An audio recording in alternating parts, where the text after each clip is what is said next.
Taga-serve lang po ako, ma'am. Hindi ko po alam kung anong ginagawa nila sa kitchen. Sinabi ko lang po kung anong order nyo. Tapos kinuha ko lang po ang gawa nila kaso po nagmamadali kayo. Tanga ka! Alam mo yon ha? Isa kang malaking kahihiyan sa lahat dahil dyan sa kabobohan mong hayop ka. Simpleng utos lang, hindi mo pa maintindihan. Gusto mo pa akong pakainin ng pagkain na walang lasa? Ay, hindi lang sapat ang salitang tanga para i-describe ka. Alam mo, wala kang silbi sa mundong ito. Palpak ka eh. Kaya tama lang talaga na manatili kang mahirap. Wala namang bayad ang pagiging mabuting tao. Pero sadyang may mga tao na katulad ni Farah na sa tuwing lumalabas at bumibili, iniisip na rin niyang pag-aari niya ang mga taong naglilingkod sa kanya. Ito rin ang pag-uugali na magdadala sa kanya sa isang parusa na susubok sa kanya. Magagawa pa kaya niyang magbago o darating din ang araw na kahit magsisi na siya ay wala na siyang pag-asa? Ano to? Ayoko ng onion leaves, di ba? Ano tong nakikita ko? Naaamoy ko pa ang baho. Ang tagal nyo na nga mag-serve ng pagkain, ganito pa ang ibibigay nyo sa akin? Ang tanga mo naman! Uy, baka naman hindi mo nasabi kanina. Narinig ko na hindi mo na-mention na ayaw mo palagyan ng onion leaves. Baka kaya hindi tinanggal. Hindi ata ako kilala ng tanga na to eh. Regular customer nila ako rito tapos hindi niya alam kung anong gusto ko. Dapat makikita pa lang nila akong papasok, nakahanda na yung pagkain ko para kahit hindi na ako mag-order, nakaserve na. Para saan pa na nagbabayad ako rito kung hindi naman sila maayos na maninilbihan sa akin? Paano? Mga walang utak. Mga tanga kasi. Palibasa mga hindi nakapag-aral sa magandang paaralan. Ay, nakakabwisit. Baka naman bago lang siya. Saka sa dami ba naman ang pumapasok dito, hindi ka naman siguro nila basta mamumukaan, di ba? Pwede mo naman ipaalala sa kanila palagi yun. Kausapin mo na lang sila ng maayos. Mga tao lang din naman sila. Nagtatrabaho para sa pamilya nila. Basta, dapat kapag papasok pa lang ako, alam na nila. Mga tanga kasi yan eh, kaya hirap silang makaalala. Yung mga utak nila mga kakarampot lang. Kaya nananatili silang mahihirap dahil ganyan sila eh. Palitan mo to. Gusto ko yung walang onion leaves. Ayusin mo ha. Sira na nga ang araw ko doon sa Bobong Guard. Sisirain mo pa lalo. Bilisan mo! Si She na lamang ang humingi ng tawad sa inasta ng kanyang kaibigan. Ganun na ang ugali ni Farah.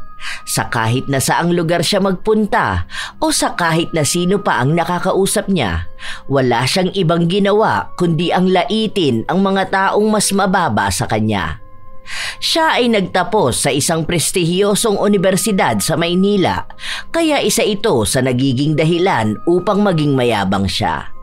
Palagi niyang ramdam na mas mataas siya kaysa sa kahit na sinong nakakausap niya. Gumagalang lang siya sa mga taong alam niyang mas may kakayahang pumantay o lampasan ang estado niya sa buhay. Meron din siyang magandang trabaho. Dahil sa kanyang ugali, walang ibang tao ang nakikipagkaibigan sa kanya maliban na lang kay She, na matagal na niyang kakilala at galing din sa magandang pamumuhay. Isang araw, magkasabay ang dalawa na pumasok sa trabaho. Habang naglalakad sila, nakita nila ang isang matandang janitor na naglilinis sa daraanan nila. Ay hala, sorry po basa po yata ang sahig.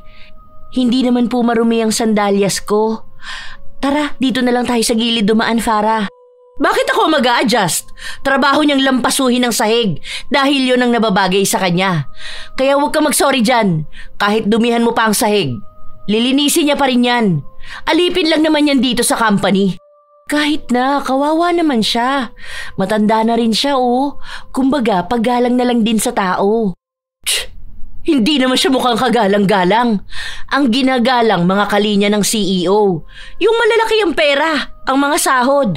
Hindi yung ganyan na sinasahod sa isang araw, pangkape ko lang ng isang inuman. Wala rin naman niyang pinag-aralan, kaya anong karapatan niyang galangin?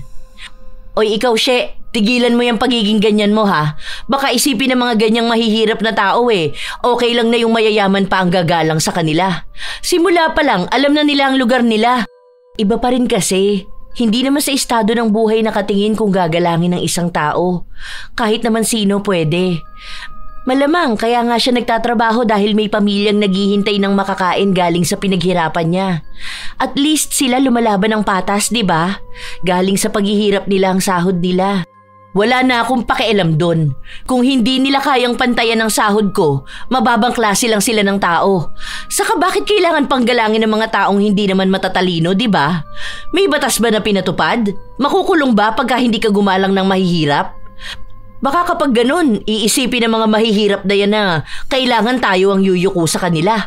Ang kakapal naman ng mga mukha nila. Wala nga. Ang sinasabi ko, tao din sila. Wala naman yan sa taas ng pinag-aralan o sa magandang trabaho o kung magkano ang sahod nila eh. Pakikipagkapwa-tao lang ba? Malay mo isang araw, di ba? Hihilingin mo rin ng tulong nila. Ako? Hihiling ng tulong sa kanila? Nagpapatawa ka naman yata. Ano namang maitutulong sa akin ng mga yan? Tumutulong lang yan sila kapag may kapalit na pera. Mga mukhang pera. Mga timawa kasi. Never akong hihingi ng tulong sa kanila, no? May pera ako, kaya meron akong pambayad sa kahit na ano. Bago nila ako tulungan, sana sarili nila ang tulungan nila. Mga mukha silang kawawa. Kahit na anong paliwanag kay Farah, hindi pa rin nagbabago ang tingin niya sa mga tao. Kahit nangitian man lang sila, hindi niya ginagawa. Sa pagpapatuloy ng araw, kung sino-sino na lang ang nakakarinig ng panlalait mula sa dalaga. Kahit na saan siya magpunta, hindi siya aalis nang walang napapaiyak dahil sa masasakit na salitang sinasabi niya. May mga nawawala ng trabaho, ang iba naman ay tila nawawala na rin ng gana sa buhay. Kapag naman may nakikita siyang tao na nagsusumikap sa buhay, binababa niya rin ang mga ito at sinasabihan na mananatili lang silang mahirap. Hanggang sa isang araw, bumalik siya sa palagi niyang kinakainan. Iba na ang order niya, kaya nang dumating sa kanya, galit na naman siya. Ano to? Gusto mo bang ingudgud ko ang mukha mo rito? Ma'am, mali po bang naibigay ko? Sandali lang po. Ito ang order ko pero nasa ng onion leaves? Ang sabi po kasi sa akin ayaw niyo raw po nun kaya hindi po nilagyan. Sige po, lalagyan ko na lang po. Pasensya na po ma'am, bago lang po ako rito kasi simula ko lang po.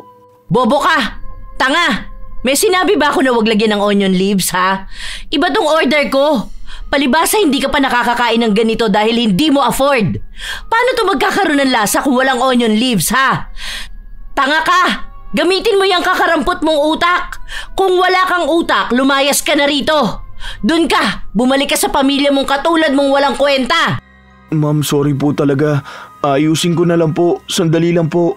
Hindi na! Ayoko na sisira ang gabi ko. Pero, ang tanga-tanga mo! Gusto mo bang ipalamong ko to sa'yo lahat, ha? Kaya siguro sinadya mong ganito dahil gusto mong ibigay ko na lang sa'yo, no? Buisit ka! Tanga!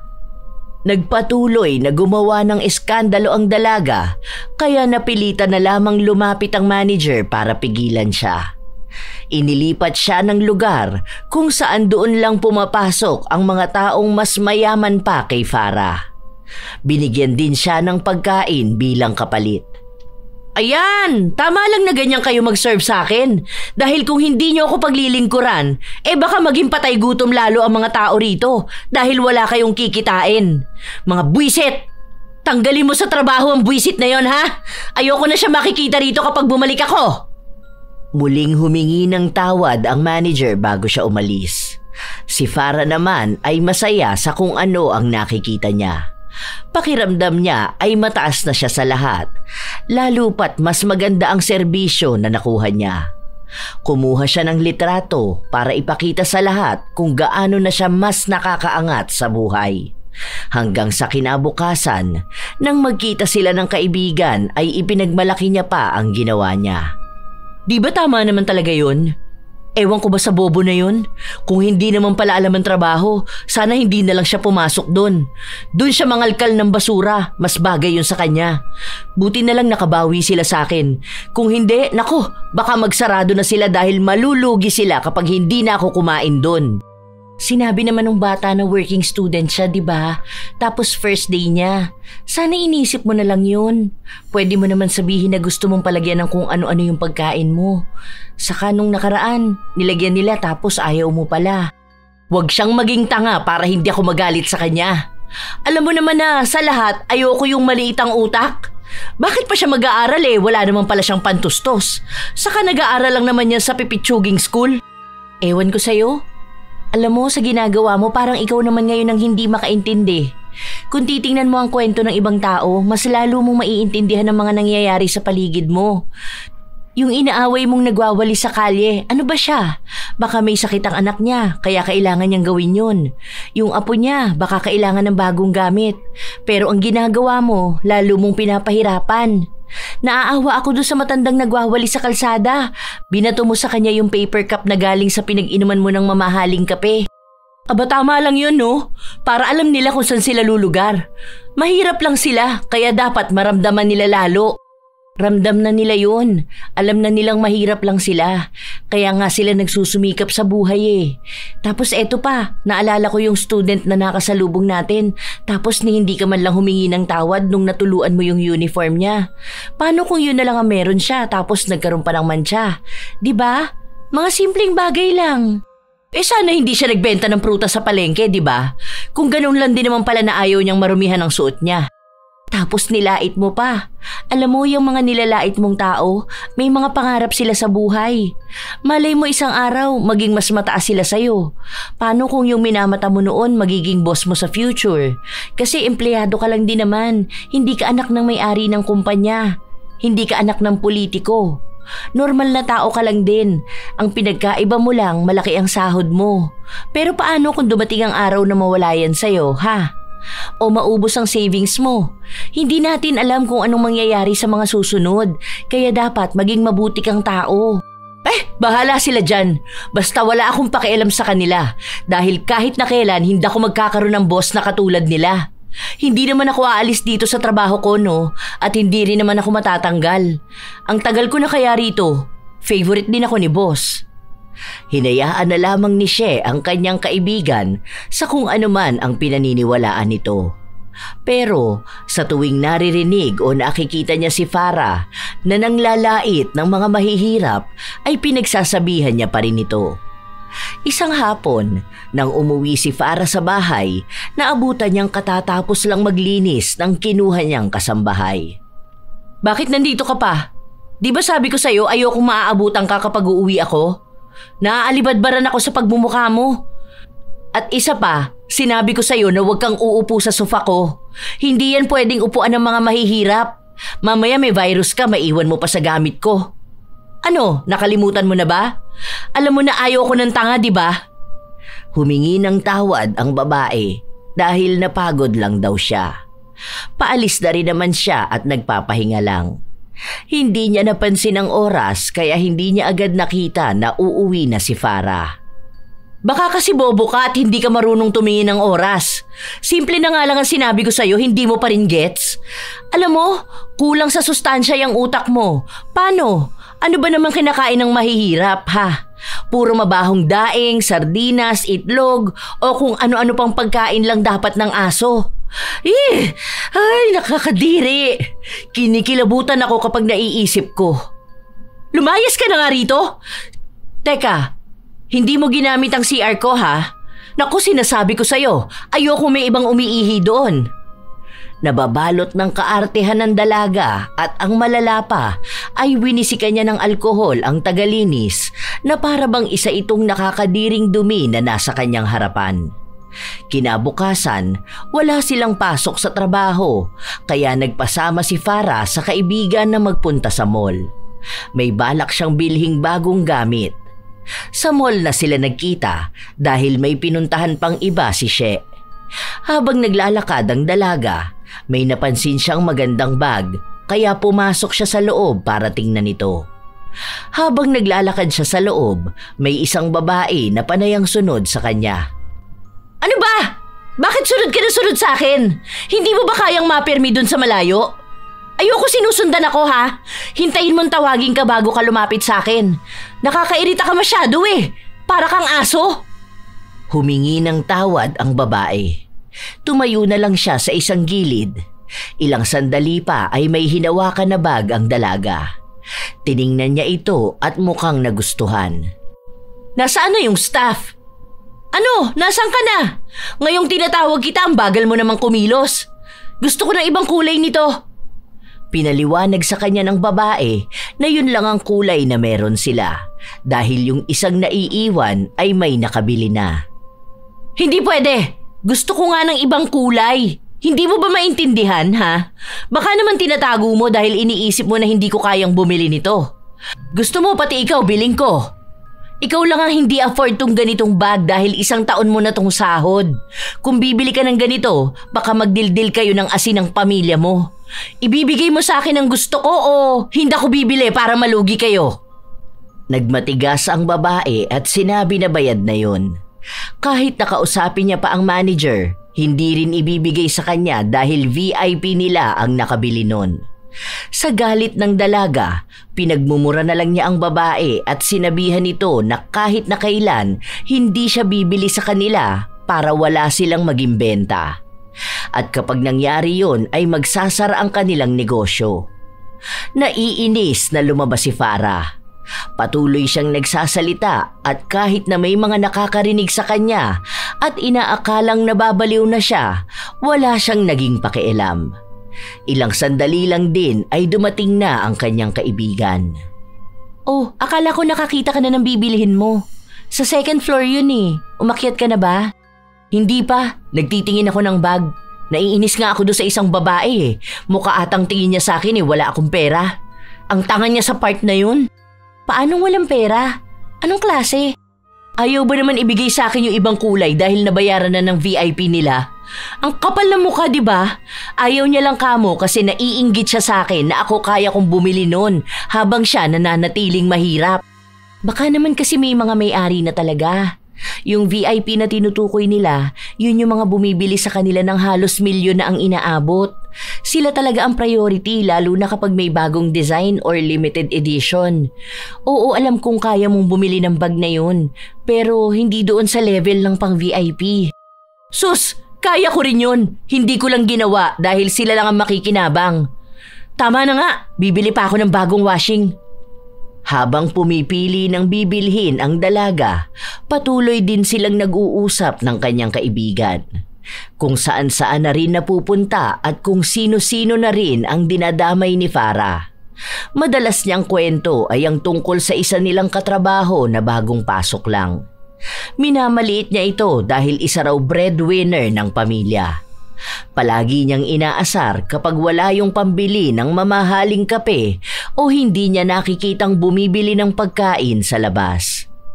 Kahit na sinasabi ni She na hindi naman dapat pinapansin ang ganong bagay, wala pa ring pakialam si Farah. Hanggang sa nakapili na siya ng gamit at babayaran na niya. Cash or card? Credit card? Oh, malaki credit limit ko dyan. Huwag mong basta-bastahin yan dahil hindi ka magkakaroon yan. Marami akong card dito. Sabihin mo lang kung anong gusto mong gamitin. Hindi naman tinatanong. Gusto ko lang sabihin sa kanya para kilala niya kung sinong kausap niya. Baka mamaya isipin niya na mahirap lang akong katulad niya na hindi rin kayang bumili ng ganyan. Huy, sobra ka naman magsalita. Paano kung may ganyan sila sa bahay nila? Afford ba ng minimum wage earner yung ganyang gamit?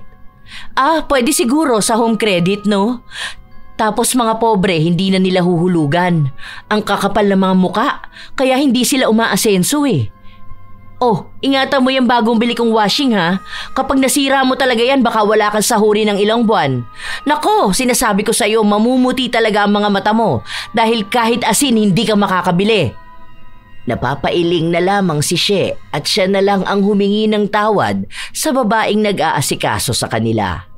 Kahit na hindi siya ang pinagsasalitaan, ramdam niya na nasasaktan din ang babae. Sino ba naman ang hindi bababa ang tingin sa sarili kung makakarinig ng ganong mga salita? Yun ang palaging pinapaalala ni She sa kaibigan, na bawat isa ay may pinagdaraanan sa buhay. May mababa mang sahod o malaki. Hindi na kailangan pang ipaalala sa mga tao kung kakarampot lang ang sinasahod nila dahil alam naman na nila sa sarili nila ang ganong kalagayan. Ang lagi lang sagot ni Farah, kung sana raw ay nag-aral ng mabuti ang mga taong yun, magkakaroon sana sila ng magandang buhay. Bago sila umuwi, pumunta muna sila sa kainan na palaging pinupuntahan ni Farah. Nang makita siya ng mga tao roon, halos mataranta na naman sila. Kawawa naman ang mga tao rito, binigyan mo yata ng trauma. Siguro ayusin mo na lang kapag kinausap mo sila o kung may hihingin kang favor. Ha? Naririnig mo ba sinasabi mo? Regular customer nila ako, dapat kilala na nila ako. Dapat alam nila kung ano ang gusto ko. Dahil sa oras na hindi nila ako sundin, alam na nila ang mangyayari sa kanila.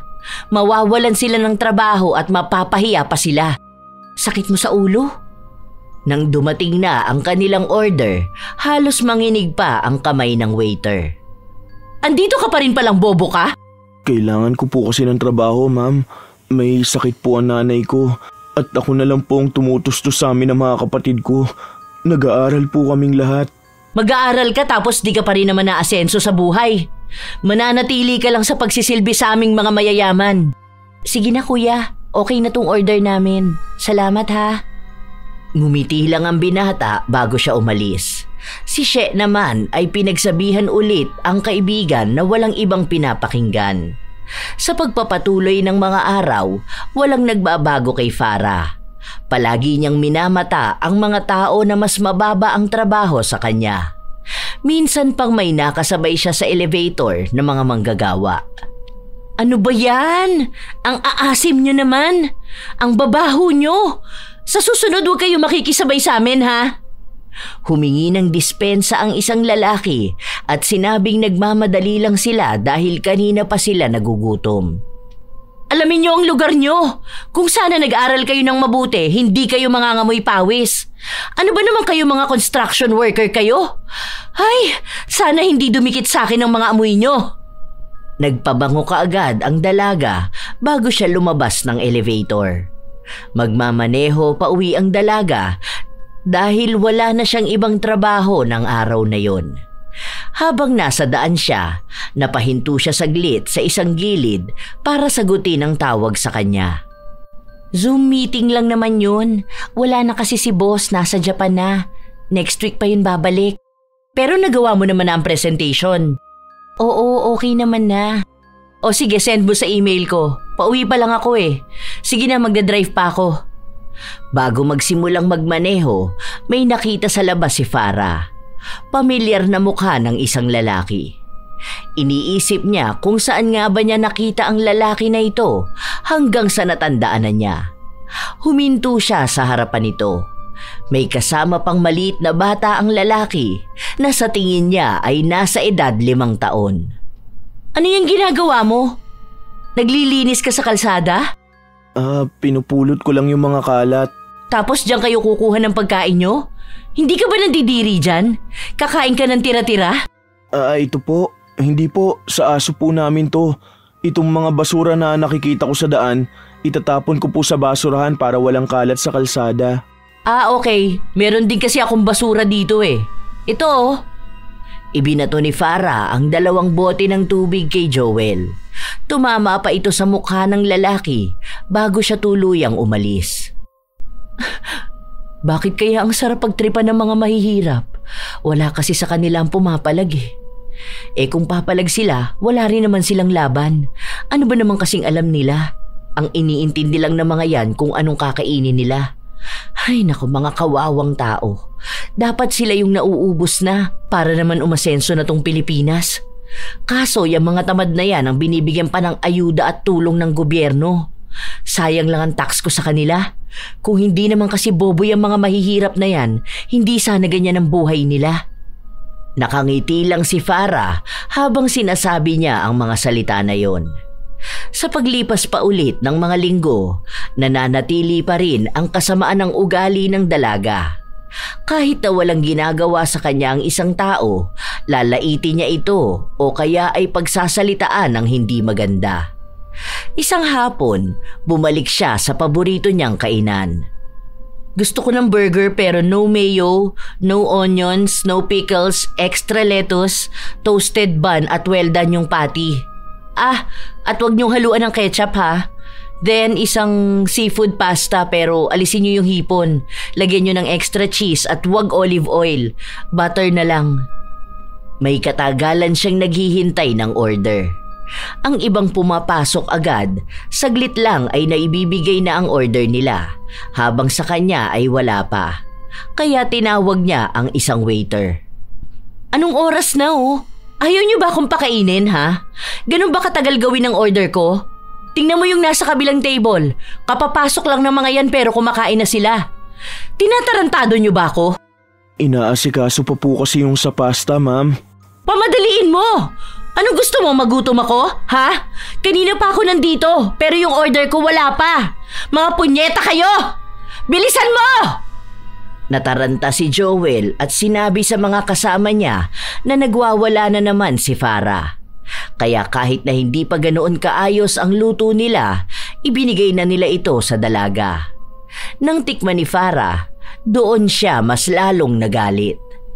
Ano to? Bakit wala man lang lasa? Walang laman tong burger ko. At sinabi ko na ayoko ng lasa ng hipon, di ba? Ma'am, pinatanggal na po yung hipon sa order niyong seafood pasta. Nalalasahan ko pa rin yung seafood. Kaya nga pinatanggal ko para walang ganong lasa. Tapos ang dry nitong burger ko. Ano to? Ganito ko lang kakainin? Wala man lang kahit na anong sauce, ha? Ang tanga mo naman kung iniisip mo na makakain ko to ng maayos. Ang tagal mo kung pinaghintay ng order ko tapos ito lang palang ibibigay mo sa akin, ha? Taga-serve lang po ako, ma'am. Hindi ko po alam kung anong ginagawa nila sa kitchen. Sinabi ko lang po kung anong order nyo. Tapos kinuha ko lang po ang gawa nila kaso po nagmamadali kayo. Tanga ka! Alam mo yon, ha? Isa kang malaking kahihiyan sa lahat dahil dyan sa kabobohan mong hayop ka. Simpleng utos lang hindi mo pa maintindihan. Gusto mo pa akong pakainin ng pagkain na walang lasa? Ay, hindi lang sapat ang salitang tanga para i-describe ka. Alam mo, wala kang silbi sa mundong to. Palpak ka eh. Kaya tama lang talaga na manatili kang mahirap. Ma'am, mali naman po na magsalita kayo ng ganyan. Sinunod ko lang naman po ang gusto nyo eh. Wala po talagang kahit ano sa burger nyo. Ayaw nyo po ng mayo at kahit na ketchup. Saka po seafood pasta po ang order nyo. Kahit po tanggalin ang hipon dyan, maglalasa pa rin po yung seafood. Ang kapal ng mukha mong pagsabihan ako ng ganyan. Wala kang karapatan dahil customer ako. Customer is always right. Baka hindi mo yan maintindihan dahil English yan, ha? Bobo ka pa naman. Alam mo, gutom na ako tapos ganito pa ang kakainin ko. Nakakawalang gana bumalik dito sa restaurant nyo. Paano? Lahat kayo rito mga tanga. Lalo ka na. Sa lahat ng nakilala ko, ikaw ang pinakawalang kwentang tao. Kaya mahirap ka eh, kasi wala kang utak. Walang utak. Yang kapasidad ng utak mo kakarampot lang. Kaya kahit anong gawin mo, hindi ka talaga aasenso. Wala kang silbi, kaya mamamatay kayo ng pamilya mo sa kahirapan. Hindi na nakakibo pa ang binata. Kusa na lang tumulo ang kanyang mga luha. Sobrang bigat makarinig ng mga ganoong salita, lalo na't may pinagdaraanan din siya sa buhay na walang ibang nakakaalam. Dahil sa galit ni Farah, dumating ulit ang manager para humingi ng tawad sa nangyari. Pinalitan ang pagkain niya at sinabi na hindi na ulit mangyayari ang ganon.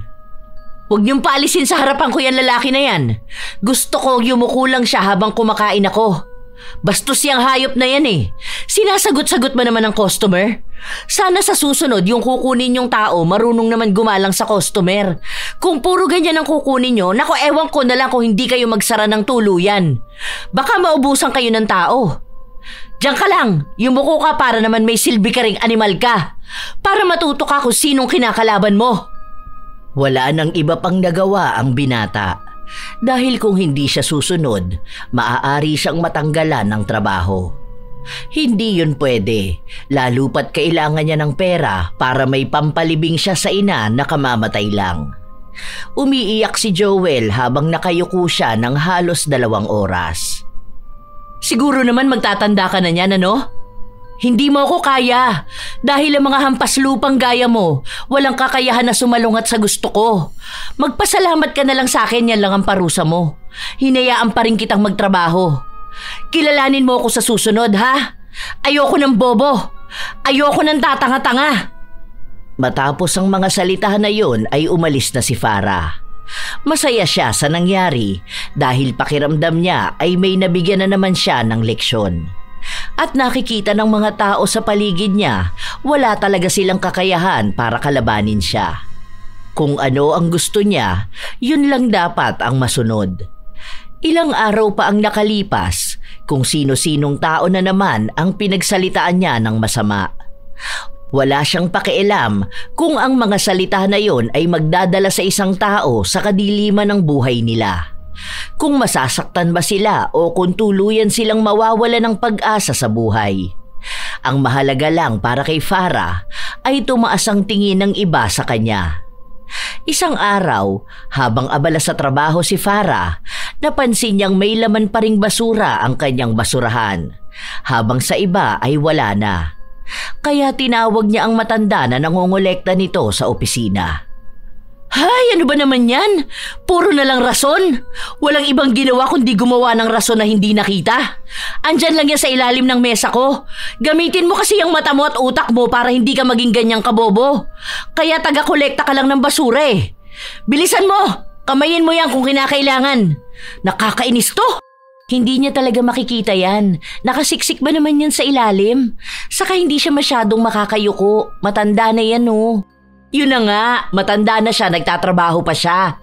Kung sana nung bata pa siya, inayos na niya ang savings niya para kapag tanda niya, hindi na siya ganyan naghihirap.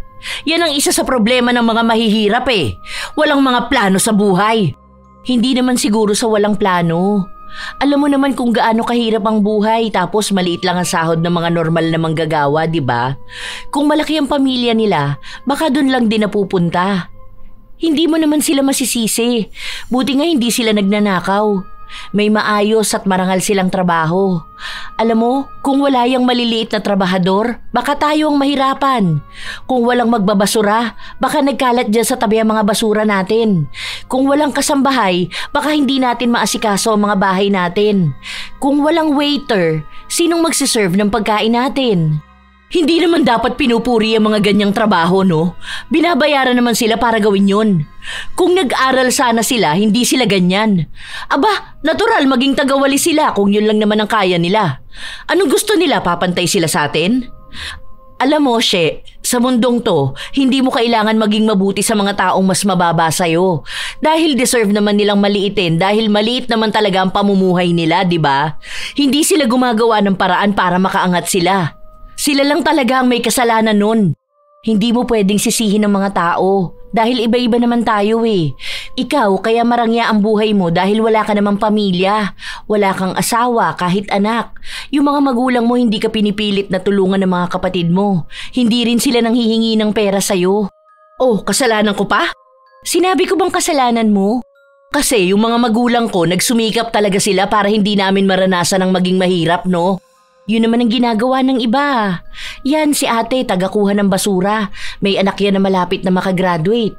Oh, kapag graduate na ang mga yun, gagawa naman sila ng paraan kung paano sila uunlad sa buhay. Pero hindi ganun kadali. Ang hirap ipaliwanag. Hindi ko alam kung kailangan ko pang isa-isahin sa'yo lahat. Paano? Hindi ka nga naman pala nakaranas ng hirap. Spoiled brat ka. Kami kasi, kahit na may kaya kami sa buhay, hindi naman kami sinanay na maging mataas ang tingin sa sarili. Pinapakita sa amin kung gaano kahirap ang buhay kaya naiintindihan namin yung hirap ng mga tao. Kasi sa totoo lang, sa sahod ngayon, mahirap talaga makaahon sa kahirapan dahil ang bilis din tumaas ng bilihin. Okay. Basta wag ka sa akin magalit kung nagsasabi ako ng totoo na mahirap lang sila. O sige na, tinatawag na ako ni boss. Sa mga araw na lumipas, tila ba doon nagkaroon ng ibang ihip ang hangin. Palagi nang mali-mali ang trabaho na nagagawa ni Farah. Palagi siyang huli na kapag bibigay ng report at madalas ay nawawalan sila ng kliyente. At hindi nagtagal ay inalis siya sa posisyon at ibinaba. Dahil sa inis at galit niya, umalis na lang siya ng trabaho. Di ba, ilang taon na ako doon. Halos kalahati ng buhay ko nasa ganong industry ako. Tapos gusto nilang ihanay ako doon sa mga baguhan. Wag na, aalis na lang ako no. Kung hindi nila ako pahahalagahan, mas lalo namang hindi ko sila kailangan. Matalino ako, mataas ang pinag-aralan ko, kaya madali lang sa akin makahanap ng trabaho. Baka nga pag-agawan pa ako ng ibang mga kumpanya. Hindi ka naman kasi pinabababa agad. May pinapatapos pa kasi sa'yo kaso inunahan mo naman ang pride mo. Anong balak mo niyan? Hindi na, ayoko na dun. Isa pa, nag-apply na ako ng ibang trabaho. Sa kalabang company. Tingnan mo, oras na ma-hire ako dun, naku pagsisisihan talaga niyang boss mo na pinaalis niya ako. Magmamakaawa siya sa akin para lang bumalik ako sa trabaho. Hintayin niya lang talaga. Ewan ko na lang kung hindi siya umiyak kapag bumagsak ang kumpanya nila. Sabihan mo na lang ako kapag kailangan mo ng trabaho. Sa company ni na Joros, pwede ka dun. Kaso, balik ka sa umpisa. Maliit nga lang offer kumpara sa dati mong sahod. Pero kahit na paano, mas malaki naman sa minimum. Hindi ako kukuha ng ganyan, no? Baka kulang pa isang araw na sahod ko sa isang kainang ko lang. Ano, titipirin ko ang sarili ko? No way! Mataas pa rin ang tingin ni Farah sa kanyang sarili. Pero ilang buwan na ang lumipas, wala pa rin siyang makitang trabaho. Gusto niya na ang papasukan niya ay yung may mataas na posisyon na kaagad. Ayaw niya rin na may ibang taong hahawak sa kanya at tuturuan siya. Sa 10 taon niyang nagtatrabaho sa iisang kumpanya, palagi niyang sinasabi na alam na niya ang lahat. Kaya bakit kailangan pa siyang turuan? Habang tumatagal din na wala siyang trabaho, nauubos na ang kanyang ipon sa sobrang gastos niya. Hanggang sa inabot na ng halos 2 taon na wala siyang trabaho. Napag-iiwanan na siya ng pagbabago. Nagkaroon na rin ng iba't ibang paraan ang bawat posisyon na hindi na kailangan gamitin ang nalalaman niya sa dati niyang trabaho. Tumaas ang kompetisyon, lalo na't marami ring mga nakapagtapos na ng pag-aaral na naghahanap ng trabaho. Nang maubos ang ipon niya, nangutang siya sa kanyang mga kapatid pero hindi naman yun naging sapat dahil mahal ang hinuhulugan niya sa bahay at sa kanyang sasakyan. Halos 6 na buwan na rin siyang walang hulog. Minsan pa, nakipagkita si Farah sa kanyang kaibigan para ikwento ang mga nangyayaring kamalasan sa kanya. Naiinis na talaga ako. Yung bigay ni Daddy na pera kailangan ko pantipirin dahil kung hindi baka magutom na ako. Ang mahal na ng mga pagkain ngayon. Sabi ko na sa'yo dapat una pa lang kinuha mo na yung offer kong trabaho sa'yo. May iba na tuloy nakakuha nun. Then after a month may promotion agad siya. Sa'yo dapat yun kaso ayaw mo naman magsimula sa mababa muna. Ngayon wala ka ng ipon. Alam mo, sa halip kasi na bumili ka ng pagkain sa labas, magluto ka na lang kaya sa bahay mo. Ayoko nga, nakakatamad yun. Saka baka isipin ng iba naghihirap na ako. Kailan naman naging pang mahirap ang pagluluto, ha? Mas practical nga yun dahil makikita mo kung magkano ba talaga ang kailangan mong budget. O tapos kapag may trabaho ka na, alam mo na kung paano ka magtitipid. Ano naman pakialam ng tao kung nagluluto ka, di ba? Ikaw naman ang kakain nun, hindi naman sila. Hindi ka naman tatanungin ng makakasalubong mo kung nagluluto ka ba o bumibili ka ba sa labas. Kapag tumawid ka ba, haharangin ka ba tapos itatanong kung saan ka kumain? Hindi naman, di ba? Kasi lahat ng tao busy sa kanya-kanyang buhay. Kung paano makakasurvive. Basta kapag nagkaroon na ulit ako ng trabaho, sisiguraduhin kong mababawi ko lahat ng nawala sa akin. Pagsubok lang to sa akin. Saka bakit ako sinusubok, di ba? Dapat yung mga walang kwentang tao Nagtanong ka pa talaga kung bakit ikaw? Baka naman kasi pinaparana sa'yo kung gaano talaga kahirap ang buhay para hindi ka naman lait ng mga tao. Kasi ngayon pa lang wala na kayong pagkakaiba ng mga inaalipusta mo. Noon, sinasabi mo na yung mga mahihirap, mga walang trabaho. Ngayon, ikaw 2 taon ka ng tambay, puro ka pa utang. Yung mga credit card mo, sagad na. May loan ka pa tapos yung bahay mo for foreclosure na. Malapit na mailist sa auction. Yung sasakyan mo huhugutin na rin sa'yo. Alam mo, wag mo na kasing taasan ang pride mo. Kahit 10 years pa ang experience mo, kapag papasok ka sa bagong company, kailangan mo pa rin magsimula bilang trainee. Mababa talaga ang sahod. Pero kapag naman nakita nila na magaling ka talaga, itataas ka naman ng posisyon eh. Anong gusto mo, sumabay ako sa mga baguhan? Wala ka naman choice eh. Tapos mga bago ngayon magaling sa technology na isa na sa kailangan ng company. Bahala ka. Ikaw pa rin naman yan eh. Kung talagang ayaw mo makisabay sa mga bago, bahala ka na lang sa buhay mo. Pautangin mo pala ako. Kakapautang ko lang sa'yo ng 30K last time ah. Wala pa ako ngayon dahil gagamitin ko sa birthday ni Mama. Pupunta kaming Hong Kong. Ang maitutulong ko lang sa'yo ngayon, i-refer sa company ng pinsan ko. Pero sinasabi ko sa'yo kailangan mo muna magsimula sa pagiging mababa. Wala nang pagpipilian pa ang dalaga dahil walang kumpanyang kumukuha sa kanya. Ang iba, sinasabi na masyadong matagal ang 2 taon na wala siyang trabaho. Nakikitaan din na kakaiba ang kanyang ugali. Pumayag na lamang siyang pumasok sa isang maliit na kumpanya matapos nahatakin ang kanyang sasakyan at mabili na sa auction ang kanyang bahay. Lumipat siya sa isang maliit na paupahan malapit sa simbahan. Magulo, maingay at minsan pa ay mabaho ang paligid. Kahit na anong pag-iinarte niya, wala siyang magagawa. Hindi na rin siya matutulungan ng mga kapatid dahil may sarili na silang pamilya at may mga anak na pinapaaral. Ang mga magulang naman niya ay binibigyan siya ng pera pero hindi na ganun kalaki dahil ginagamit din sa kanilang gamutan. Isang araw, habang nakikisiksik sa jeep ang dalaga, may nakatabi siyang lalaki na pawisan. Ano ba? Umusog ka nga dun. Huwag kang dumikit sa akin. Ang lagkit mo kaya. Ang baho mo pa. Bakit kasi dito ka pa sumakay? Kuya, hindi ka pa ba aalis? Anong oras na Baka late pa ako niyan makarating sa office. Nagalit sa kanya ang driver at sinabi na kung nagmamadali siya at mag-iinarte sa siksikang jeep, sana raw ay mag-taxi na lang siya. Ang dami ring mga tao na pinagtatawanan siya.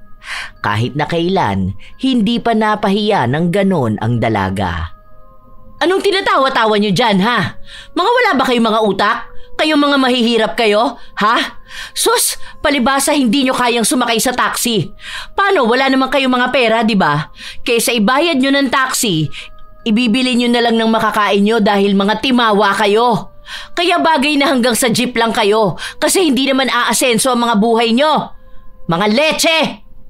Dahil sa pinagsasabi niya, nagalit sa kanya ang mga pasahero, maging ang driver at sinabi sa kanya na hindi aalis ang jeep hanggat hindi siya bumababa. At bakit ako bababa? Kanina pa ako nakaupo rito Walang yakan driver ka? Akala mo naman kung sino ka barya lang naman ang kinikita mo sa isang araw. Kulang pa nga yung kita mo pambili ng kape ko. Isa pa, kayo mga pangit na mga mahihirap kayo. Anong akala nyo sa sarili nyo? Mas mataas kayo sa akin? Nakikisabay lang ako sa ganitong pipitsuging jeep pero hindi tayo magkaka-level, no? Ang kakapal ng mga mukha nyo. Wala kayong kayang patunayan sa akin. Mga buwisit kayo! May isang babae na nagsabi sa kanya na kapag hindi siya bumaba ng jeep, ay hihilahin siya palabas at sa buhok siya mismo hahawakan. Nagkaisa na ang mga tao laban sa kanya, kaya wala na siyang nagawa pa kundi ang bumaba.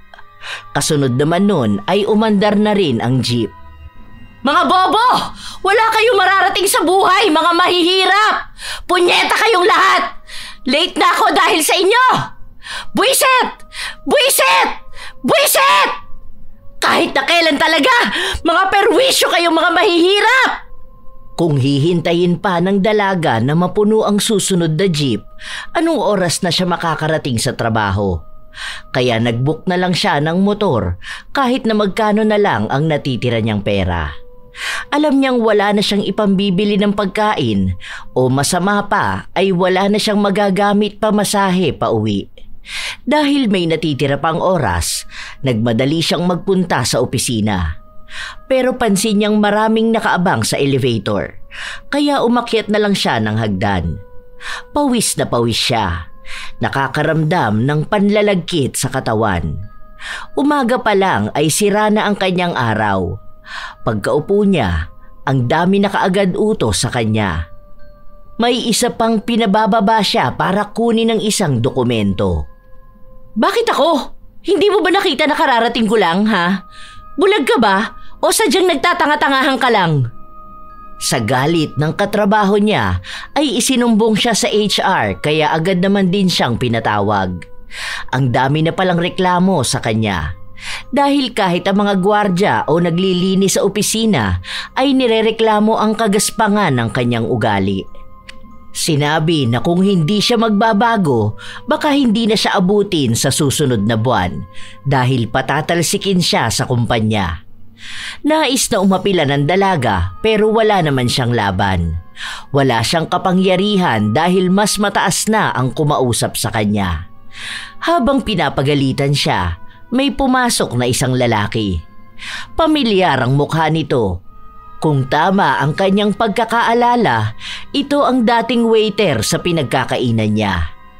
Ang lalaki na pinayuko niya ng 2 oras. Oh, anong ginagawa mo rito? Kokolekta ka ba ng basura? Ayos part-time job mo pagkatapos mo maging waiter? Pasensya ka na, madam, pero senior manager ako rito. Ayos yung pangarap mo Ikaw magiging senior manager? Isang waiter na bobo at walang kwenta lang noon? Aba kung totoo yan, unfair sa akin na nag-work ng 10 years sa isang malaking kumpanya tapos magiging office staff lang dito ng maraming trabaho pero ang baba ng sahod. Hindi naman makatarungan yan. Hindi ko rin alam. Basta nag-apply ako after graduation. Nagkaroon ng trabaho tapos na-promote. Bakit ako nagpapaliwanag sa'yo?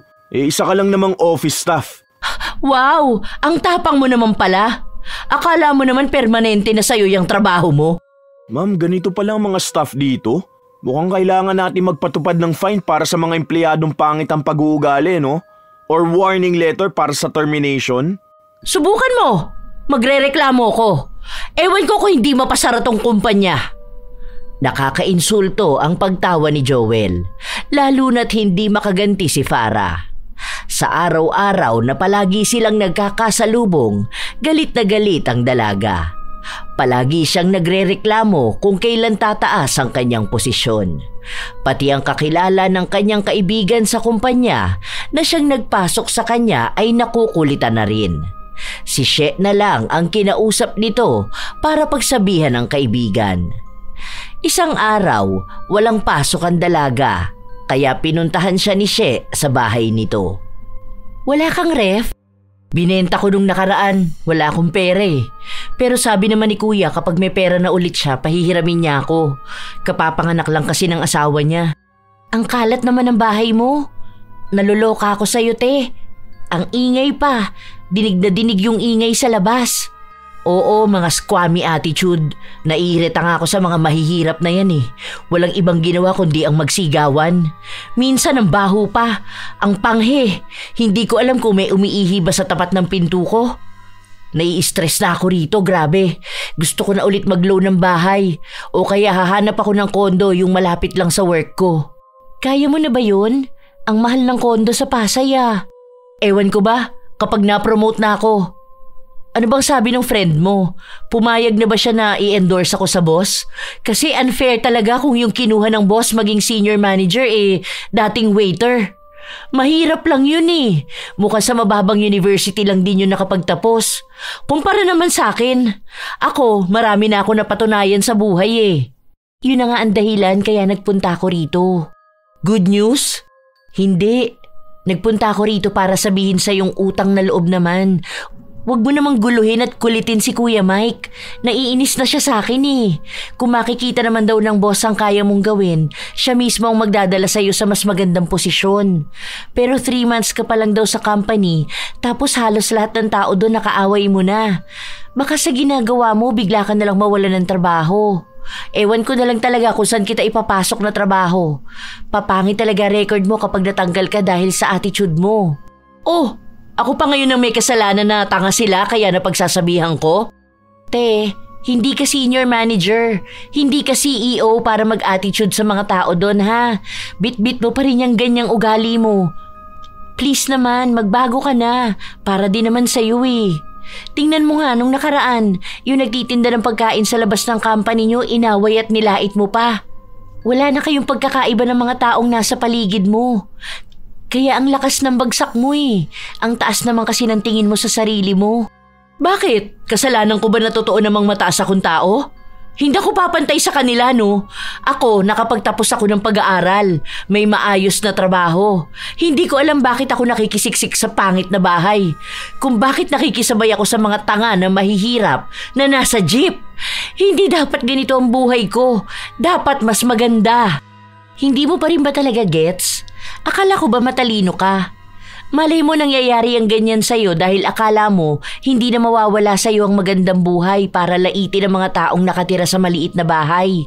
Akala mo habang buhay kang nakasasakyan, habang nagagalit ka at minamaliit ang mga naka-jeep. Tapos akala mo sa'yo lang pwede ang mataas na posisyon, kaya wala kang galang sa mga maliliit na trabaho. Baka kasi sa ugali mo. Ngayon na pinaparanas na sa'yo, wala ka pa ring pinagbago. Yun ang nakakainis. Hindi ko matatanggap yung ganyan. Hindi naman ako pinanganak na mahirap eh. Tapos gusto mong maranasan ko? Hindi ko gustong maranasan mo dahil nararanasan mo na. Baka way yan para maintindihan mo kung anong ibig sabihin ng mahirap na pamumuhay. Kung anong pakiramdam nila kapag nakatira sila sa magulong komunidad. Kung paano sila mapagod kapag nagko-commute. Kung paano magtrato ang mabababang posisyon. Yun ang ibig kong sabihin.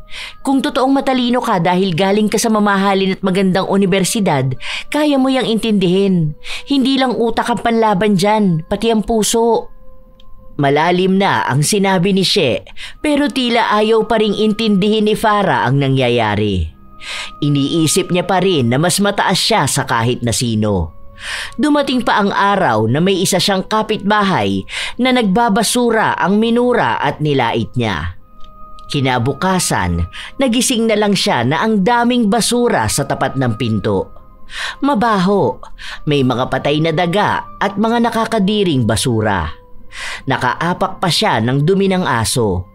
Galit na galit siya pero wala siyang ibang magawa kundi linisin ito. Lahat ng mga ginagawa niyang panlalait sa ibang tao, bumabalik lang sa kanya. Pahirap ng pahirap ang kanyang buhay. Isang araw, tambak siya ng trabaho at may isang report siya na kailangan niyang ibigay kay Joel. Oh, yan na yung pinapatapos mo sa akin. Ganyan ba dapat mag-abot? Ganyan ba dapat ang tono kapag nakikipag-usap sa mas mataas sa'yo? Anong gusto mong gawin ko? Yumuko na lang din ako sa harap mo ng 2 oras? 5 oras? Buong duty? Overtime? Alam mo, hindi ko alam kung bakit ganyan pa rin ang ugali mo. May natitira pa ba sa'yong ipagmamalaki mo, ha? Aba marami pa. Ang utak ko. Ang kakayahan ko sa trabaho na hindi mo rin naman matututunan. Talaga? Kasi sa pagkakaalam ko, ilang beses nang nagrereklamo ang katabi mo. Dahil ang hirap mong turuan gumamit ng PowerPoint. Ang dami mo rin daw hindi maintindihan sa Excel. Hindi mo rin kaya mag-share files. Ano bang ipinagmamalaki mong kakayahan? Yung mga luma ba? Na hindi na kailangan ngayon? Anong utak? Yung pinag-aralan mo? Pareho naman na tayong may natapos Nauna ka lang nakagraduate. Pero hanggang ngayon, standard mo pa rin yung university na pinagtapusan mo. Hindi naman na yan ang hinahanap ngayon. Kahit sa mumurahing university magtapos ang isang tao, ang gusto na nila ngayon yung kakaiba yung skills. At yun ang wala ka, dahil ang naipon mo lang naman ang skills mo sa panlalait ng kapwa mo. Wala akong pakialam sa'yo ha. Gusto mo akong tanggalin sa trabaho? Tingin mo ba kapag ginawa mo yon makakaganti ka na sa ginawa ko sa'yo noon? Hindi pa rin. Kasi kahit naman anong gawin mo, isa ka pa rin namang mahirap. Nakakabilib ka. Wala naman ang natira sa'yo kundi ang kayabangan mo. Hindi ko na kailangan pag-aksayan pa ng oras na alisin ka sa trabaho. Baka mauwi ka pa sa pagiging palaboy sa kalye. Kasi sa totoo lang, matagal na ako nakaganti sa'yo. Yung ganti ko na yon, hanggang ngayon pinaghihirapan mo pa rin. Hindi ka makakawala dun dahil sa kasamaan niyang ugali mo. Akala ko nga kapag nagkita tayo, medyo makakaramdam ako ng awa Pero ngayon, tama pa rin pala talaga ang ginawa ko. Nawala bigla yung konsensya ko. Parang hindi ka nagbago eh. Mas lumaalala pa. Huwag mo akong maliitin na mahirap ha. Dahil di hamak naman mas may kaya na ako kesa sa'yo. Hindi mo na ako pwedeng maliitin. Dahil mas mataas na ako sa'yo. Pasalamat ka na lang hindi pa ako ganun kasama. Aba dapat lang na hindi ka maging masama. Dahil wala naman yang yaman mo eh. Hindi naman yan kayang pantayan ng anumang meron ako. Sorry ah, pero yung isang araw mong sahod, pinambibili ko lang ng pagkain ng aso ko. Napakayabang mo naman! Oh, bakit nagagalit ka? Di ba ganyan naman ang sinabi mo sa akin noon? Kahit na kailan hindi ko makakalimutan nung pinatayo mo ko ng 2 oras. Habang nakayuko ako sa'yo, minumura mo ko at ang pamilya ko. Alam mo ba kung anong pinagdaraanan ko nung araw na yon ha? Namatay ang nanay ko. Pero kailangan ko pa rin pumasok sa trabaho dahil kailangan namin ng pera. Nagluluksa ako.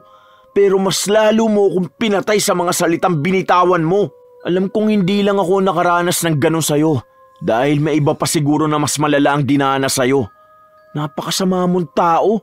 Hindi mo man lang iniisip na baka may nararamdaman din ang kausap mo. Tapos ang masakit dun, sa akin mo sinisisi yung katangahan mo. Oo, ikaw ang tanga. Dahil mag-order ka ba naman ng seafood pasta pero ayaw mo ng lasa ng seafood? Sa sobrang taas ng tingin mo sa sarili mo, hindi ka naging handa sa lagapak mo. Deserve mo naman yan eh. Para alam mo kung anong pakiramdam maging mahirap.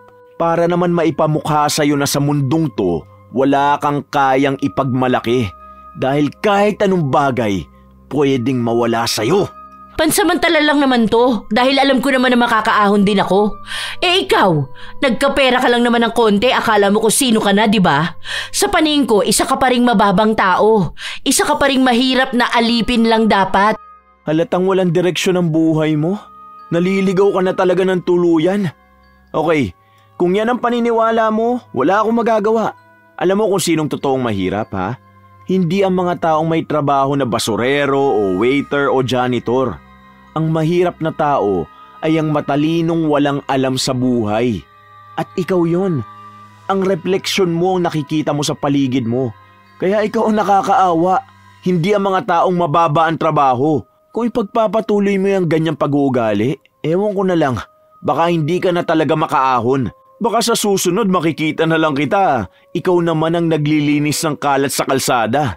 Hindi dahil sa wala kang pinag-aralan, kundi dahil pinarurusahan ka na ng mas malala.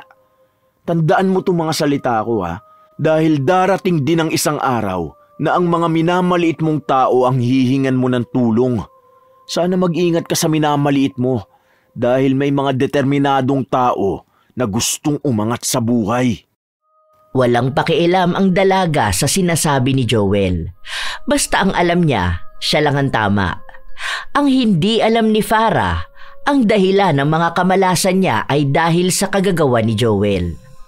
Noong araw na sobrang sama ng kanyang loob, ipinakulam siya nito. Hindi ganti sa pisikal niyang anyo o ang pagkakaroon ng sakit, kundi ang bumagsak ang lahat ng kanyang kabuhayan. Ang bumigat ang kanyang buhay at maging mahirap. Simula noon, hindi na nga naging magaan pa ang kapalaran ng dalaga. Pinahirapan siya ng mundo. Sa katunayan, nais naman ni Joel na magpatawad kung sana ay makikita niya lang na nagbabago ang ugali ni Farah. Pero sa kanyang nakikita ay naging mas malala pa ito. Dumating ang isang araw, naubusan na ng pera si Farah dahil nagastos na niya ang natitira niyang sahod. Humingi siya sa kanyang kapatid pero hindi siya mabigyan dahil marami rin silang gastos at nag-aabot sa kanilang mga magulang na may sakit. Iisa na lang ang kayang tumulong sa kanya. Ito ay ang kanyang kaibigan na si She. Gutom na gutom ka naman dyan. Hindi pa talaga ako kumakain buong maghapon. Dito na lang ako sa bahay mo. Ayoko na doon sa squatter. Hindi ako makapagpahinga. Huy, hindi pwede. Kasama ko kaya ang boyfriend ko rito. Alam mo naman yun, ayaw niya na may ibang kasama sa bahay. Hindi naman ako ibang tao. Pautangin mo na lang ako pang down sa kondo. Te, ano naman ang ipapautang ko sa'yo? Lahat nasa savings ko para sa kasal namin. Bakit ikaw ang gagastos? Bakit kasi hindi ka nag-asawa ng mayaman? Bakit kaya hindi ikaw ang mag-asawa para naman makalipat ka ng bahay? Ay, wala palang tatagal sa ugali mo. Ikaw nakakarami ka na sa akin ha. Para kasi Joel, walang ginawa kundi ang laitin ako. Nakakainis na tuloy. Kung totoo naman yung panlalait niya, walang totoo sa mga sinasabi niya. Sige na, pautangin mo na ako kahit 120k lang. Hanggang 500 pesos lang kaya ko. Magkano sahod mo isang kinsenas? Hindi umaabot ng 10k. Tapos pamasahe mo pa, pagkain mo pa. Ang sabi ko naman kasi sa'yo, magtipid ka. Magluto ka na lang sa bahay nyo. Ano yun, 400 per meal mo? Hindi lang 3 times a day ka kumakain. May kape-kape ka pa. Nasa 600 a day ka lang tapos ang gastos mo almost 1k. Sanay ako sa ganun eh. Alangan naman bigla ako magbabago. Anong iisipin nila? Iisipin nino. Iintindihin mo pa sila wala ka nang makain no? 3 araw pa bago sahod mo. Wala ka rin pamasahe. Hindi na kumibo pa ang dalaga. Ilang araw pa ang lumipas kung kani-kanino na lang siya nangungutang. Pati mga gamit niya ay isinasanla na niya. Hanggang sa isang araw, magkano na lang ang hawak niya at nagkayayaan sa opisina nilang bumili ng kape. Hindi na sana siya makikisabay dahil pamasahe na lang ang hawak niya. Pero dahil tinanong siya ni Joel sa harapan ng maraming tao, napilitan na lang siyang bumili. Oh, para namang hindi ka masaya dyan, ma'am. Pwede po ba, sir? Huwag niyo akong pakialaman. Baka kasi wala kang pamasahe. Utang ka sa akin, gusto mo? Balita ko, naghahanap ka ng uutangan kanina. Kaso wala rin silang mapahiram dahil bukas pa ang sahod. Hindi ko gawain yun. Marami akong pera. Wala akong pakialam sa'yo, sir. Baka ikaw pa ang pautangin ko. Okay, bahala ka. Huwag ko lang malaman na nag-1, 2, 3 ka sa jeep ha. Baka maging trending ka bigla sa TikTok. Umirap lang ang dalaga. Kahit na ang totoo ay wala na talaga siyang pamasahe pa uwi. Nangutang siya sa iba niyang kakilala pero wala siyang malapitan. Nanghihingi siya ng pera sa kanyang ina pero sinabi na kabibili lang ng gamot. Wala ring maibigay ang kanyang mga kapatid. Ang kaibigan niya, hindi sinasagot ang kanyang tawag dahil abala sa meeting. Nakakaloka naman. Ano nang gagawin ko nito? Hindi naman pwedeng ibayad tong dos na hawak ko. Ay, bahala na nga. Siguro tatakbo na lang ako. Sagad na ang kahirapang nararanasan niya. Kahit na kailan, hindi niya naisip na darating siya sa punto na kahit pamasahe, wala siya. Doon niya unti-unting naiisip kung ilang mahihirap na tao ang nakakaranas ng ganon sa araw-araw. Habang siya ay nag-aaksaya ng pera noon, kinakabahan na siya habang palapit na siya sa kanyang bababaan. Ilang sandali pa, nagsalita ang driver na may isa pa raw na hindi nagbabayad. Mukhang kilala ng mga pasahero kung sino dahil napapatingin sa kanya. Para hindi siya mapahiya, nagpanggap na lang siyang natutulog. Pero paulit-ulit ang driver na nagsasabi na magbayad na ang hindi pa nagbabayad. Halos maiyak na ang dalaga. Pakiramdam niya, gusto na lang niyang magpalamon sa lupa o bigla siyang magising na panaginip lang ang lahat. Palapit na ang lugar na bababaan niya. Lumakas pa ang sigaw ng driver na magbayad na siya. Pati kulay ng suot niyang damit ay sinabi na rin. Yun na ang sagad ng kahihiyan niya. At sinabi na huwag siyang magpanggap na natutulog dahil matagal na raw yung gawain ng iba. Gusto na lang umiyak ng dalaga hanggang sa kinalabit siya ng isang babae. Nang idilat niya ang mga mata niya, isa itong matandang babae na mukhang naglalako ng isda. Tinanong siya kung saan siya bababa at nang sabihin niya, ang babae na ang nagbayad ng kanyang pamasahe. Salamat po. Wala lang talagang natira sa pera ko eh. Sorry po. Iyon ang unang beses na nagawa niyang magpasalamat at humingi ng tawad sa isang tao na dati ay tinitingnan niya bilang mababang tao. Paanong ang mahirap na matandang babae ang siya palang magliligtas sa kanya sa isang kahihiyan? Nang makauwi siya sa kanyang bahay, doon na siya umiyak ng tuluyan. Hirap na hirap siya. Totoo nga na ang pinagmamalaki niya noon ay wala na sa kanya ngayon. Ang sinasabi niya na kahit na kailan ay hindi siya hihingi ng tulong sa ibang taong may mababang pinag-aralan o tinuturing niyang mahirap. Ngayon ay yun pa ang nagsalba sa kanya. Wala siyang ibang ginawa kundi ang umiyak at ang maliit na tulong ng matandang babae ang nagmulat sa kanya sa mga kasalanan na ginawa niya noon. Darating pala talaga ang araw na kakailanganin niya ang ibang tao. Doon siya unti-unting natuto sa buhay. Hanggang sa dumating na ang araw na nakikita ng mga katrabaho niya na may nagbabago sa kanya. Hindi na siya nagyayabang. Hindi na siya sumasabay sa luho. Natuto siyang makisabay sa buhay. Bumibili na siya ng pagkain na alam niyang magkakasya hanggang sa susunod niyang sahod. Gusto mong sumabay, ma'am? Order kaming kape. Hindi na, sir. Meron naman akong kape na binili. May dala rin akong tasa. Magtitimpla na lang ako. Bagong sahod naman eh. Kailangan ko magtipid eh. Baka maubos ang pera ko. May sakit ka? Ha? Bakit parang ibang tao ka na? Ano nangyari sa'yo? I mean, alam mo yun? Nasaan na yung mayabang? Wala na yun. Sinusubukan ko na magbago. Ang hirap nga eh. Pero parang ngayon lang ako namulat sa tunay na buhay. Siguro nahihirapan ako mag-adjust kasi hindi ako marunong magluto. Kasi mas mura yon kumpara kumain sa labas. Saka makipagsiksikan at makipag-unahan sa jeep. Ang hirap pala maging mahirap. May mga gabi na bigla ka na lang maiiyak kasi yung sahod mo hindi kasya para mabuhay ka. Mag-isa pa lang ako nito. Iniisip ko paano pa yung may mga pamilya na binubuhay. Katulad nung sayo noon. Di hamak naman na mas malaki ang sahod ko ngayon kumpara kapag waiter ka o janitor. Kawawa pala sila. Tapos yung iba matatanda na nagtatrabaho pa. Totoo ba? Hindi ka pala naniniwala sa sinasabi ko? Malamang totoo. Basta ang hirap maging mahirap. Lahat ng gagawin mo nakakaiyak. Kahit anong trabaho o pagtitipid hindi sapat. Tapos yung ugali ko noon, kaya sila mahirap dahil hindi sila masipag. Yun pala kahit anong gawing sipag, mauuwi lang lahat sa pambayad ng bills or mahal na bilihin. Tapos mahal na pamasahe. Tama pala ang sinasabi ni She, may mga pinagdaraanan ng bawat isa. Kaya dapat mas piliin maging mabuting tao. Wow, hindi ako makapaniwala sa sinasabi mo. Totoo ba talaga yan? I mean, kasi ikaw yung klase ng tao na palaging mayabang kahit na walang-wala ka na. Tapos ngayon bigla ka nalang magiging ganyan? Ano, may nakain ka ba? O nauntog ba ang ulo mo?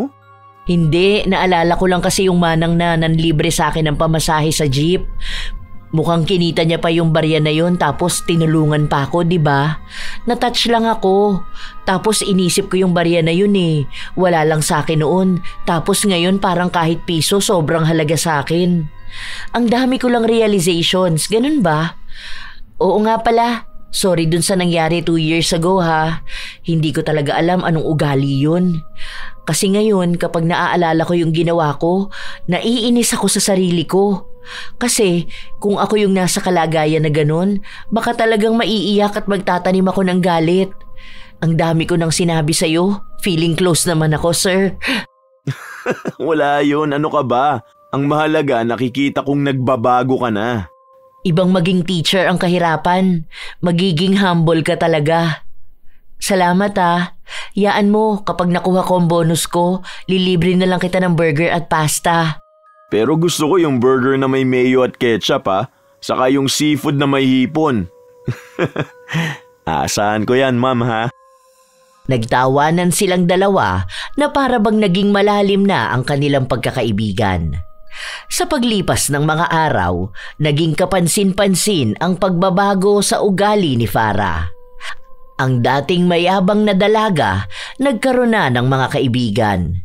Hindi na siya tumitingin sa estado, pinag-aralan o trabaho ng isang tao para kausapin at galangin niya. Natutuwa naman si Joel sa nakikita niyang yun, kaya unti-unti niya ring pinapaalis ang kulam na pinagawa niya sa dalaga. Ang mahalaga sa kanya, si Farah na mismo ang gumagawa ng paraan para gumaan ang kanyang buhay. Sa paglipas ng panahon, umaayon na ulit ang magandang tadhana para sa dalaga. Nagkaroon na ulit siya ng magandang posisyon sa kumpanya. Tumaas ang sahod hanggang sa nakalipat na siya sa mas magandang bahay. Natutuwa rin ang kanyang kaibigan dahil sa tuwing lumalabas sila, hindi na nanlalait si Farah. Hindi niya minamaliit ang mga tao na mas mababa kaysa sa kanya. Mas inuunawa na niya ang lahat.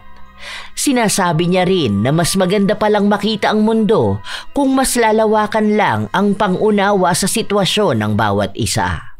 Nakakaramdam din siya ng awa sa mga taong mahihirap, kaya minsan ay tinutulungan niya ang mga ito, lalo na kung kaya naman niya. Alam niya kasi ang pinagdaraanan nila. Ang kakapusan sa pagkakakitaan habang ang mga bilihin ay pataas ng pataas. Ang daming naiiwan sa ibaba. Meron talagang mga tao na hindi iniisip ang nararamdaman ng iba. Hindi ginagalang ang mga taong sa tingin nila ay mababa lang. Nagiging bastos makipag-usap dahil inaakala nilang mas lamang sila sa lahat ng bagay. Nakakalimutan nilang ang paggalang ay hindi nasusukat sa pera, posisyon o itsura, kundi sa kung paano mo tratuhin ang kapwa mo. Ang mga ganitong ugali ay nagpapakita lamang ng kababawan at hindi ng tunay na galing. Hindi naman kailangan maging mayaman, matalino o makapangyarihan para maging mabuting tao. Ang kailangan mo lang ay puso. Pusong marunong rumespeto at umintindi. Dahil sa totoo lang, walang trabaho na mababa. Ang waiter, janitor, cashier o kahit sino pang simpleng manggagawa, sila ang haligi ng araw-araw nating buhay. Kung wala sila, wala ring maayos na mundong gagalawan ang mga nagmamagaling. Kaya kung may pagkakataon kang mamili, kung magiging mabait o mapagmataas, piliin mo pa ring maging mabait. Hindi mo kailangang apakan ang iba para umangat. Minsan, yung mga marunong yumuko ang mas pinapahalagahan ng tadhana. Sa kanila umaayon ang magandang biyaya. Huwag iayon sa sweldo ang pagrespeto dahil bawat isa ay may pinaghuhugutan sa buhay at may dahilan kung bakit sila kumakayod. Para sa sariling pangarap o para sa pamilya. Bawat sentimo na kinikita nila ay mahalaga. Huwag ka rin sanang maging dahilan ng paghihirap ng iba. Ang pagdagdag ng kanilang suliranin at ang pagbaba ng kanilang tingin sa sarili. Huwag ka ring mangmamaliit ng trabaho. Dahil baka isang araw, sa hindi mo inaasahang pagkakataon, ang dati mong kinukutya ay ang taong mas mataas na sayo.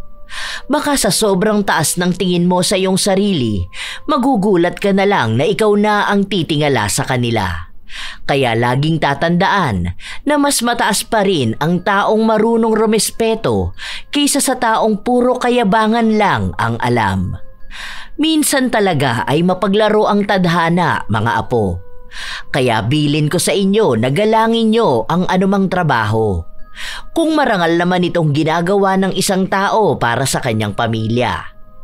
Kung nagkamali man ang isa, maaari naman itong kausapin ng mahinahon at maayos. Dahil baka isang araw, bumalik lang sa'yo ang ginagawa mo. Kayo ba, naranasan nyo ng maliitin ng iba dahil sa inyong trabaho? Ano naman ang inyong opinyon sa ating bagong kwento? Ibahagi nyo naman at nais ko itong mabasa.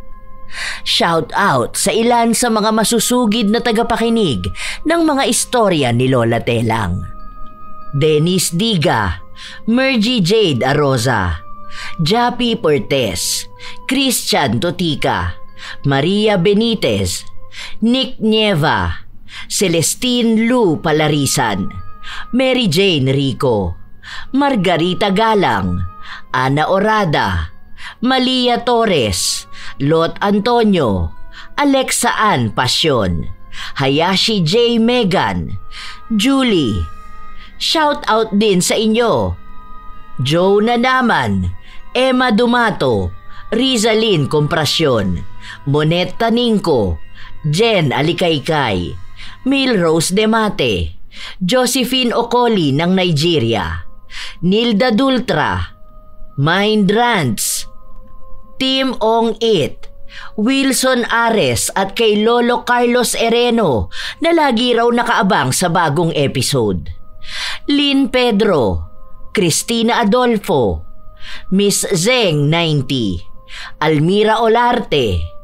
Salamat sa mga komento nyo tungkol sa istorya.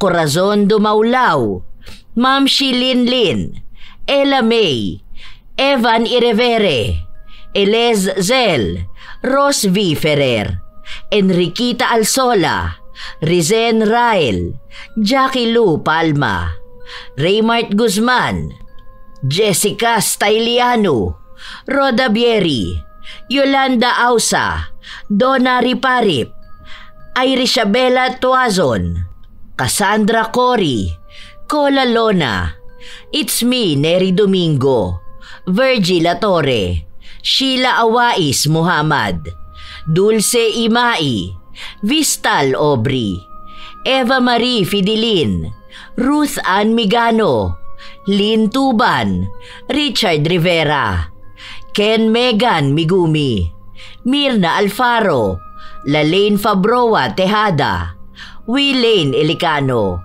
Violeta Buhay, Mary Jane San Juan, Emma Daher, Leonora Francisco, Jenica Brosula, Rose Dioso, Red Smaling Ligot, Posiano Guerrero, Rosemary Laudencia, Luz Viminda Ebreo. Shout out din sa aking mga solid na apo na pasensya na dahil hindi ko na maisa-isa dahil masyado nang humahaba ang ating listahan.